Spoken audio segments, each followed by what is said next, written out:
ప్రేక్షకులకి నమస్కారం. గోపురానికి స్వాగతం.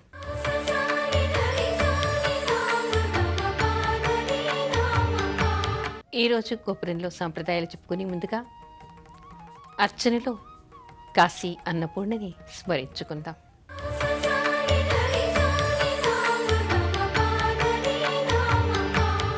అన్నపూర్ణాదేవి అర్చింతునమ్మ, నా మనవి ఆలించి నను బ్రోవుమమ్మ. అన్నపూర్ణాదేవి అర్చింతునమ్మ, నా మనవి ఆలించి నను బ్రోవుమమ్మ. విశ్వైకనాథుడే విచ్చేయునంట, విశ్వైకనాథుడే విచ్చేయునంట. నీ ఇంటి ముంగిట నిలుచుండునంట, నీ ఇంటి ముంగిట నిలుచుండునంట.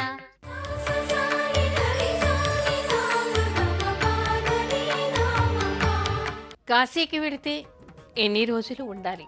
ఈ వచ్చిన కొంతమంది ప్రేక్షకులు ఈ ప్రశ్నను అడిగారు. అయితే కాశీకి వెళితే ఎన్ని రోజులు ఉండాలి? కాశీ ఖండం చదివితే మనకి అర్థమవుతుంది. కాశీకి వెడితేట రాయితో అయినా సరే కాళ్ళు విరక్కొట్టుకుని ఇక నేను ఇక్కడి నుంచి కదల్లేను కదా అని అక్కడే ఉండిపోవాలిట. అంటే జన్మాంతం అక్కడే ఉండిపోవాలి. ఎందుకు?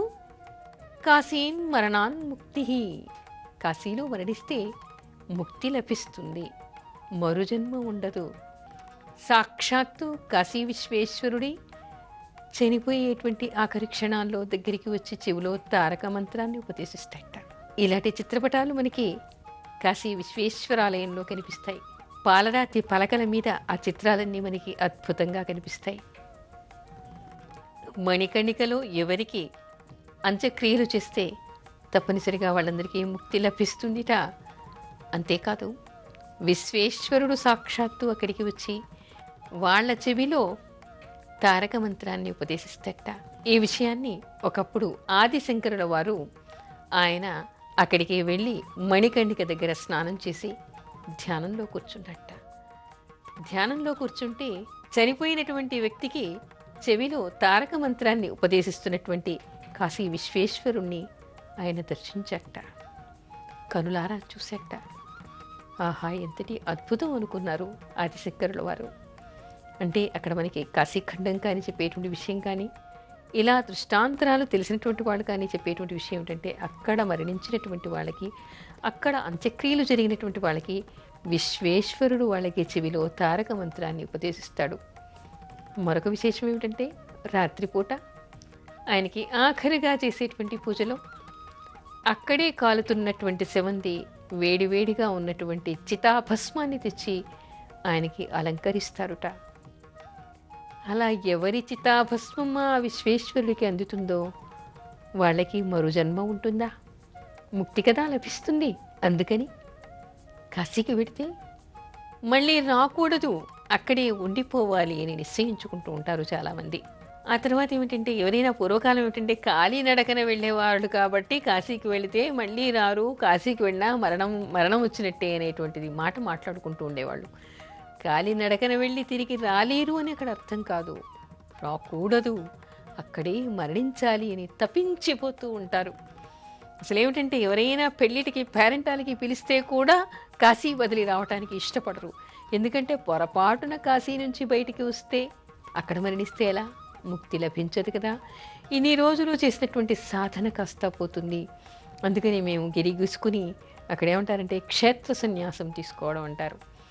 ఇక మేము ఈ క్షేత్రాన్ని దాటి బయటికి రాము, ఇక్కడే ఉంటాము, ఈ కాశీలోనే మరణించాలి, నిత్యం విశ్వేశ్వరుడు అన్నపూర్ణేశ్వరి దర్శనం, గౌరీ కిరారీశ్వరుల దర్శనం చేసుకోవాలి అని భావిస్తూ ఉంటారు. మామూలుగా ఏం చెప్తారండి, కాశీవాసం చెయ్యాలి అంటారు. కాశీవాసం అంటే కాశీలో నివసించటం. దానికి కొన్ని నియమాలు ఉన్నాయి. ఎందుకు కాశీవాసం చెయ్యాలి అంటే, కాశీ అన్నపూర్ణ అందరికీ తల్లి ఆవిడ. మాతాచా పార్వతీదేవి పితాదేవో మహేశ్వర. పుట్టినటువంటి ప్రతి ప్రాణికి వాళ్ళే తల్లిదండ్రులు. అయితే ఆ తల్లి అక్కడ కాశీ క్షేత్రంలో నిలిచి ఉంది కాబట్టి ఆ కాశీక్షేత్రం మొత్తంలో ఎక్కడ మనం నివసించినా కూడా ఆవిడ గర్భంలో నివసించినట్టే, ఆవిడ సన్నిధిలో నివసించినట్టే. అందుకని అక్కడ ఎందుకు నివసించాలి అంటారు అంటే, కాశీ వాసం ఎందుకు చెయ్యాలి అంటారంటే, తల్లి గర్భంలో ఉన్నప్పుడు మనం అనేక రకాలుగా అన్నీ వదిలి ఉంటాము. తల్లిని మనం ఇబ్బంది పెట్టి ఉంటాం. ఎన్నో జన్మల్లో గర్భవాసం చేస్తే తప్ప మనిషి బయటికి రాడు. ఏ తల్లి అయినా 9 నెలలు మోస్తే కానీ ఆ బిడ్డ బయటికి రాడు. అంటే 9 నెలలు మన తల్లి మనని మోసింది. గర్భంలో మనం ఉన్నప్పుడు అనేక రకాలుగా ఇబ్బందులు పడింది ఆవిడ. శారీరకంగా కానీ, మానసికంగా కానీ, ఆర్థికంగా కానీ, సామాజికంగా కానీ కొన్ని పరిస్థితుల్లో ఆ తల్లి అనేక రకాలుగా మనం కడుపులో పడిన తర్వాత కష్టాలు పడినాయి. మరి ఆ తల్లి దగ్గర ఆ తల్లిని కష్టపెట్టినటువంటి దోషం ఎలా పోవాలి మనకి? కాశీక్షేత్రంలో కాశీ వాసం చెయ్యాలి అంటారు. అదేమిటంటే కాశీ అన్నపూర్ణ గర్భవాసం. చిన్నప్పుడు మనం గర్భస్థ శిశువుగా ఉన్నప్పుడు ఎన్నో జన్మల్లో ఎంతోమంది తల్లులు మనని గర్భంలో మోసి కన్నారు. కానీ ఏ జన్మకైనా, ఏ ప్రాణికి అయినా, మన తల్లికి అయినా, ఆ తల్లికి అయినా తల్లి అన్నపూర్ణేశ్వరి. అందుకని ఆవిడ గర్భవాసంలో ఉంటే ఈ దోషాలు పోతాయిట. తల్లి పట్ల మనం ఏదైనా తెలిసి తెలియకుండా పొరపాటు చేస్తే ఆ దోషం పోతుందిట. అందుకని ప్రతి జీవి కూడా తప్పనిసరిగా ఆ అన్నపూర్ణేశ్వరి సాన్నిధ్యంలో ఉండాలిట. అక్కడ కాశీ వాసం చేయాలిట. అయితే ఇంకొక విషయం కూడా చెప్పుకోవచ్చు. అసలు కాశీక్షేత్రానికి చాలామంది వెళ్ళి 2 రోజులు 3 రోజులు ఉంటూ ఉంటారు.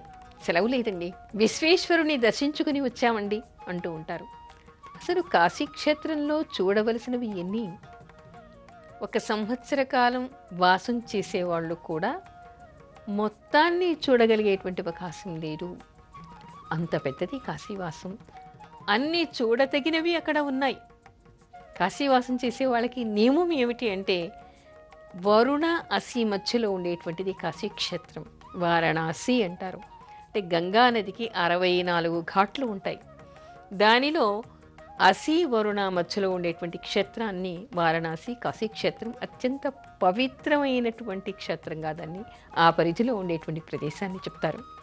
అది దాటి బయటికి వెళ్ళకూడదు కాశీవాసం చేసేటువంటి వాళ్ళు.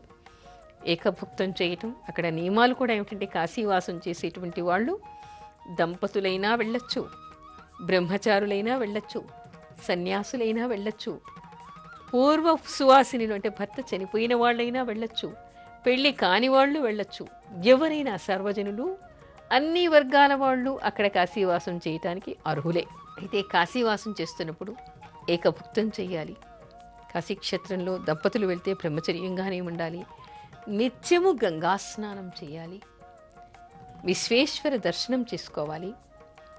ఆ విశ్వేశ్వరుడి నామ కీర్తన తప్ప మరి అన్యథా అయినటువంటి లౌకిక వ్యవహారాలు మాట్లాడకూడదు. ఆ తర్వాత ఎప్పుడు కూడా ధ్యానంలోనే ఉండాలి. ఇలాంటి నియమాలన్నీ చెప్తూ అక్కడ ఉండేటువంటి క్షేత్రాలన్నింటినీ దర్శించాలి. అందుకని ఎవరైనా సరే కాశీక్షేత్రానికి వెళితే 1 రోజు 2 రోజుల్లో మొత్తం కాశీక్షేత్రాన్ని చూడలేరు అనేటువంటి విషయాన్ని తెలుసుకోవాలి.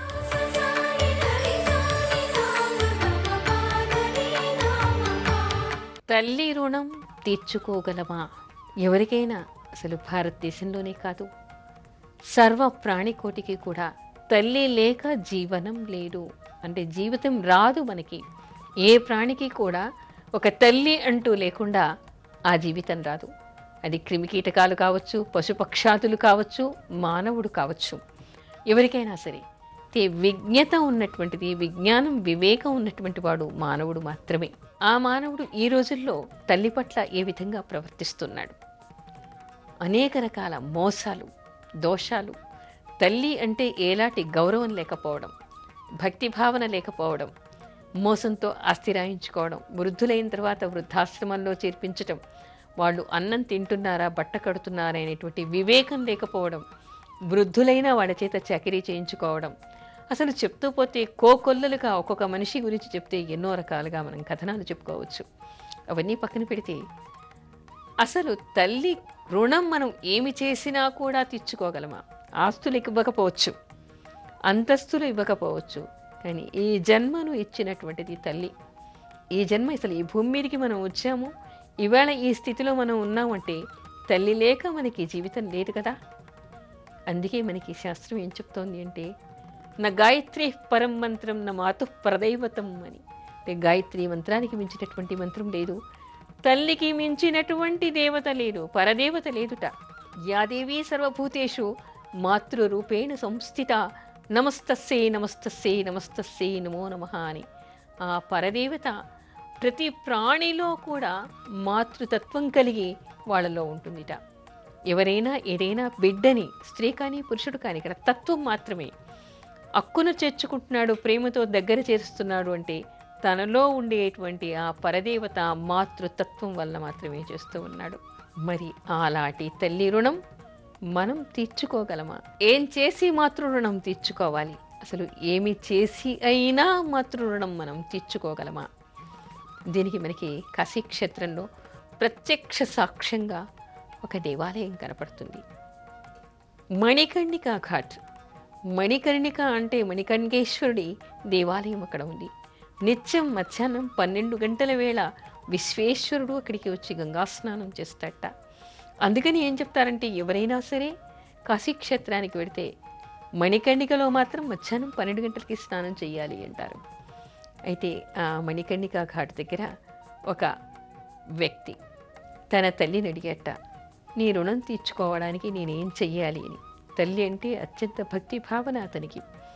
కాశీక్షేత్రంలో మణికర్ణికా ఘాట్లో ఈశ్వరుడికి ఒక దేవాలయం కట్టించు నాయనా అందిట. అదేం పెద్ద పని కాదు కదా, అతనికి శక్తికి మించింది కూడా కాదు. అందుకని ఒడ్డున ఒక దేవాలయాన్ని నిర్మించాడు. అక్కడ శివలింగ ప్రతిష్టాపన చేశాడు. అది మణికర్ణికా ఘాట్ కాబట్టి మణికర్ణికేశ్వరుడు అయ్యాడు ఆయన.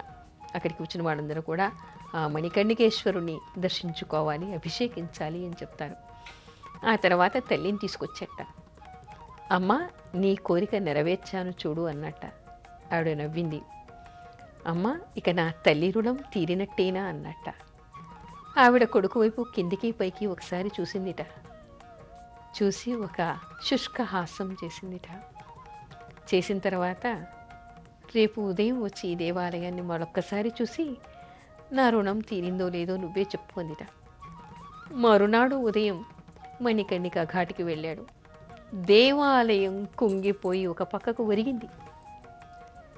ఇదేమిటి ఇలా అయింది అని చెప్పేసి ఆశ్చర్యపోయాట. నీకు తల్లి రుణం తీర్చుకున్నాను అనే అహంకారం వచ్చింది కదా, దానికి ప్రతిఫలంగా ఆ దేవాలయం ఒరిగిపోయింది. ఏ వ్యక్తి ఏమి చేసినా కూడా తల్లి రుణం తీరదు కాక తీరదు.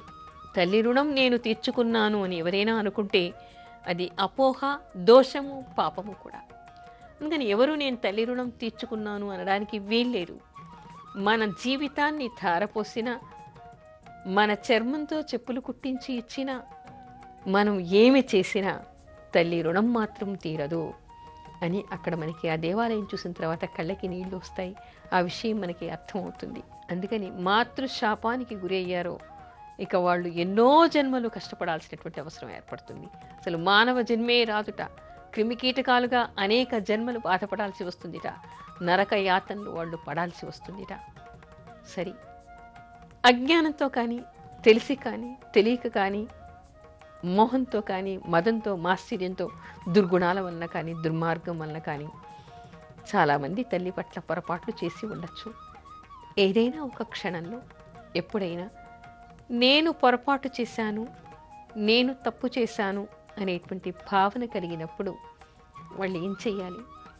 ఏం చేస్తే ఆ పాపం నుంచి వాళ్ళకి విముక్తి కలుగుతుంది అనేటువంటి విషయాన్ని తెలుసుకోవాలి. ఏమిటి అంటే, యాదేవీ సర్వభూతేషు మాతృరూపేణ సంస్థిరా నమస్తస్సే నమస్తస్సే నమస్తస్సే అనుకుంటున్నాం కదా. ప్రతి స్త్రీలోనూ తల్లిని చూడగలగాలి. వృద్ధులైనటువంటి వాళ్ళకి నా తల్లికి చేస్తున్నాను అనుకునే వాళ్ళందరికీ సేవ చేయగలగాలి. ప్రతి స్త్రీకి కూడా తల్లి భావనతో వాళ్ళకి అవసరమైనటువంటి సహకారం చేయగలగాలి. అది సమాజంలో లౌకికంగా చేసేటువంటిది, ఆధ్యాత్మికంగా చేయాలి. దోష పరిహారం కావాలి అనుకుంటే తప్పనిసరిగా కాశీక్షేత్రంలో వెళ్ళి కనీసం ఒక 9 నెలల 9 రోజులైనా కాశీ వాసం చేయాలి. అహర్నిశలు అన్నపూర్ణేశ్వరిని తలుచుకోవాలి. ఏ విధంగా? శ్రీమాత్రే నమః, శ్రీమాత్రే నమః, శ్రీమాత్రే నమః. 24 గంటలు శ్రీమాత్రే నమః, శ్రీమాత శ్రీమాత అనుకుంటూ ఉండాలి. ఎంతటి క్రోధ రూపంలో ఉండేటువంటి అమ్మవారు ఎంతటి క్రోధంగా ఉన్నా మన పట్ల, మనం అమ్మవారి పట్ల కూడా మనం ఏదైనా అపరాధం చేసి ఉన్నా, ఆవిడ మన పట్ల క్రోధంతో ఉన్నా కూడా శ్రీమాత శ్రీమాత అంటూ ఉంటే ఆవిడ చల్లబడుతుందిట.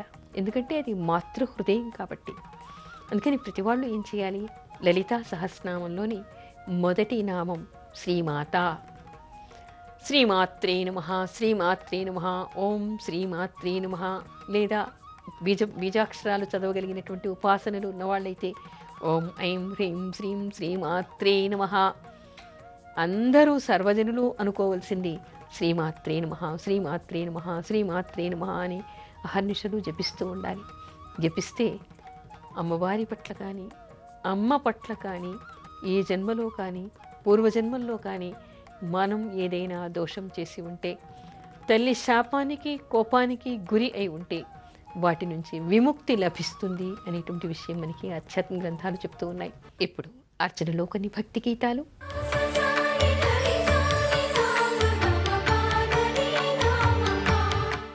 శంకర శశిధర గజ చర్మాంబర గంగాధరారా, సుందర స్మరహర గౌరి మనోహర జయ పరమేశ్వరా.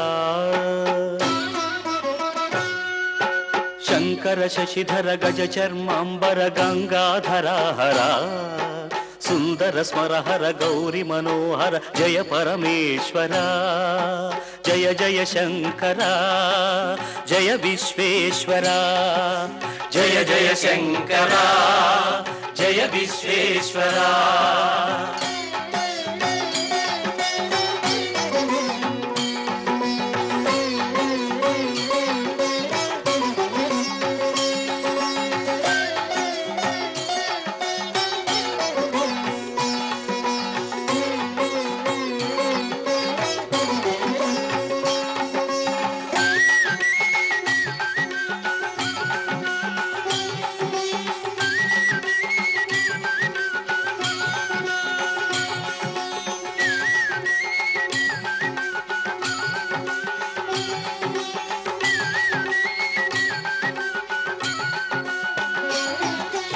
ఈశ గిరీశ మహేశ ఉమేశ జయ విశ్వేశ్వర, శూలిక పర్ధృతి నేత్ర దిగంబర జయ మృత్యుంజయ. ఈశ గిరీశ మహేశ ఉమేశ జయ విశ్వేశ్వర, శూలిక పర్ధృతి నేత్ర దిగంబర జయ మృత్యుంజయ, జయ మృత్యుంజయ. భక్తుల బ్రతుకున వెలుగు నీవే జయ త్రిపురాంతక, వేడకి వరాల దాసుల కిడెదవు సాంబ సదా శివా. భక్తుల బ్రతుకున వెలుగు నీవే జయ త్రిపురాంతక, వేడకి వరాల దాసుల కిడెదవు సాంబ సదా శివా. జయ జయ శంకర జయ విశ్వేశ్వర, జయ జయ శంకర జయ విశ్వేశ్వర.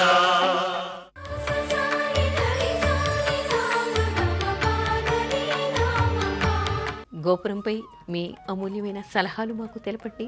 మా చిరునామా Gopuram, care of Zee Telugu, post box number 102, Khairatabad, Hyderabad 5,04,000. మా ఈమెయిల్ ఐడి gopuram.ztelugu@gmail.com. తిరిగి రేపటి గోపురంలో మరికొన్ని సాంప్రదాయాలు చెప్పుకుందాం. అంతవరకు సెలవు. నమస్కారం.